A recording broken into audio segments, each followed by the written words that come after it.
இன்றே சப்ஸ்கிரைப் செய்து உங்கள் ஃபேவரட் ஷோகளை காணுங்கள். என்ன உளறீங்க?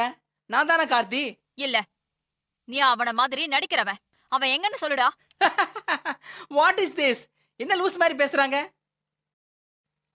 இதோ பாருங்க, நான் தான் கார்த்தி, அபிராமி குரூப்ஸ் ஆஃப் கம்பெனிஸோட எம்டி, ராஜா சேதுபதியோட பேரன்.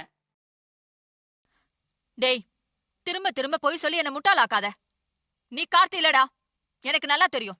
ஏங்க, ரிலேஷன்ஸ் ஆச்சுன்னு பொறுமையா இருந்தா வாய்க்கு வந்த மாதிரி பேசிக்கிட்டு இருக்கீங்க. இதோ பாருங்க, எனக்கு நிறைய வேலை இருக்கு. என் டைமை ஏன் இப்படி வேஸ்ட் பண்ணிட்டு இருக்கீங்க? ஏய், இதுக்கு தாண்டி நான் வரலன்னு சொன்னேன். இப்படி கூட்டிட்டு வந்து இவன் முன்னாடிலாம் என்ன அசிங்கப்படுத்துற?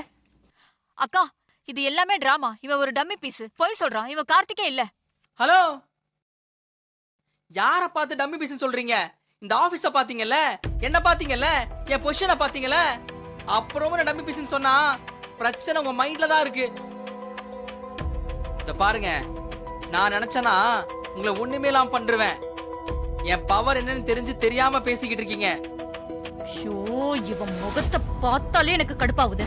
இதுல சவடாலாம் பேசி டார்ச்சர் வேற பண்ணிக்கிட்டு இருக்கான். வாடி வெளிய போலாம். அக்கா, நான் சொல்றது கொஞ்சம் கேளு. சந்திரா, நீ ஒண்ணும் பேச வேண்டாம். நான் சொல்றத கேளு. நீ வெளிய வா. வா.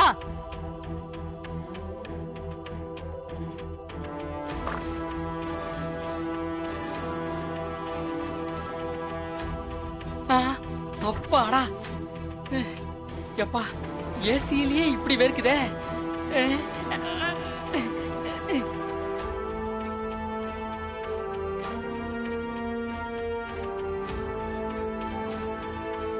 ஏய், இவர்தான் உங்க எம்டியா?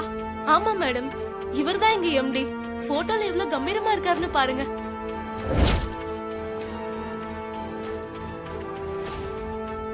சென்னையில டாப் 10 பிசினஸ்மேன்ல எங்க பாஸும் ஒருத்தர். இத பாரு சந்திரா, இந்த லூஸ் அந்த குடும்பத்துல பிறந்ததுனால இப்படி ஒரு பொசிஷன்ல வந்து உட்கார்ந்துகிட்டு இருக்கான்.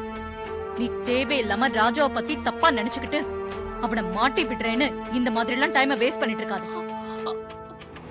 ராஜா ரொம்ப ஜென்யூனான ஆளு. இனிமே இந்த மாதிரி வேலையெல்லாம் விட்டுடு, புரியுதா? ஐயோ, அங்க விசாரிச்சுட்டு இருக்காங்களே, என்னன்னு போய் பாப்போம்.